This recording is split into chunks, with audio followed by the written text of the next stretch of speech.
د افغانستان کرکټ ملي لوبډلې د آیرلند پر وړاندې د یوازیني ټیسټ لوبې په لومړۍ ورځ ښه ونه ځلېد او د افغان کرکټ مینوالو د توقع خلاف کمزورې لوبه یې وکړه. ټیسټ لوبې د نړیوال کرکټ یو له مهمو فارمیټونو څخه دی او د T20 او ODI په راتلونکو سیالیو کې د لوبغاړو پر پرفارمنس مستقیم اغیز لري.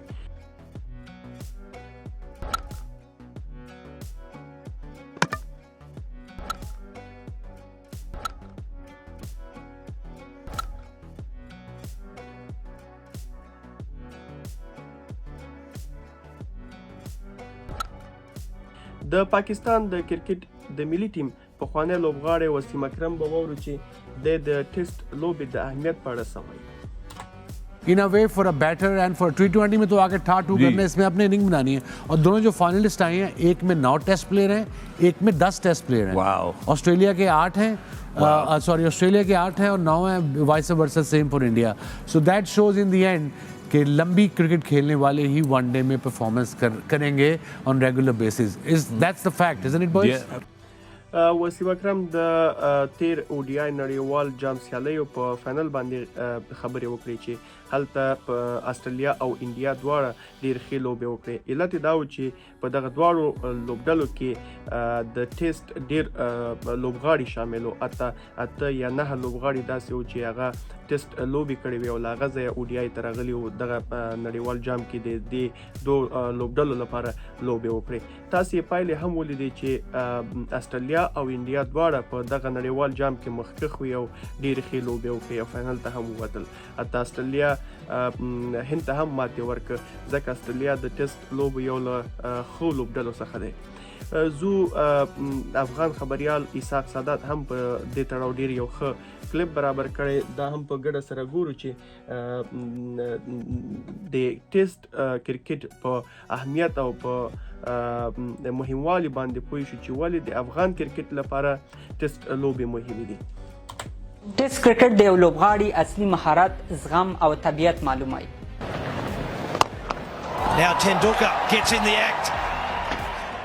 دا لوبه نه یوازې تخنیکي مسلکیتوب راښکاره کوي بلکې دماغي قوت او د ډیر وخت لپاره د لوبېدو توان هم په لوبغاړي کې ښیي. دا لوبه د توپ اچونکو او توپ وهونکو دواړو اصلي مهارتونه په ډاګه کوي لکه په بېلابېلو ننګونکو پیچونو کې د اوږد وخت لپاره لوبه د توپ وهونکو سوینګ او بېلابېل موسمونه. That's a great reflex catch.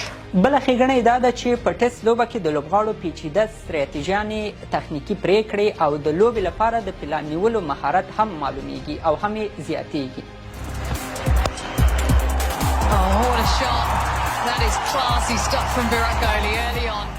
په دې لوبه کې کپتان او لوبغاړي مجبوره دي چې د 15 ورځو ټول وضعیت په سم ډول مدیریت کړي.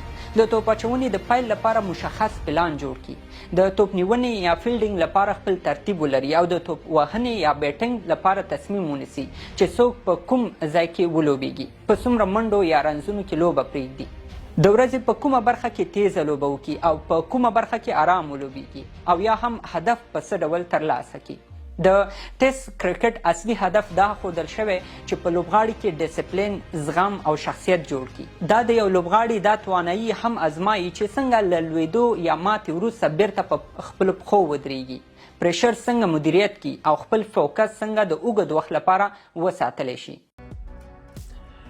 تاسې ولیدل چې ټیسټ لوبې څومره مهمې دي. موږ تجربه لرو د افغانستان د کرکټ ملي لوبډلې لوبې مو لیدلې دي چې کله یو لوبغاړی اوټ شي بیا پسې وکټ نشو ودرولی او همداسې دویم، دریم، څلورم، پنځم لوبغاړي پسې حتی په 7 یا 8 ورونو کې موږ 15 وکټې هم له لاسه ورکړې. په دغه تیرو نږدې لوبو کې له سریلانکا سره موږ تاسې د افغانستان د کرکټ ملي لوبډلې لوبې ولیدلې. نو ټیسټ لوبې ځکه هم مهمې دي چې دا په لوبغاړو کې حوصله پیدا کوي او تر څو اوږد انینګزونه وکړي او د اوږد وخت لپاره په پیچ باندې پاتې شي تر څو هغه ټارګیټ چې ورته ټاکل شوی هغه ته په ستراتیژیک ډول باندې ځان ورسوي.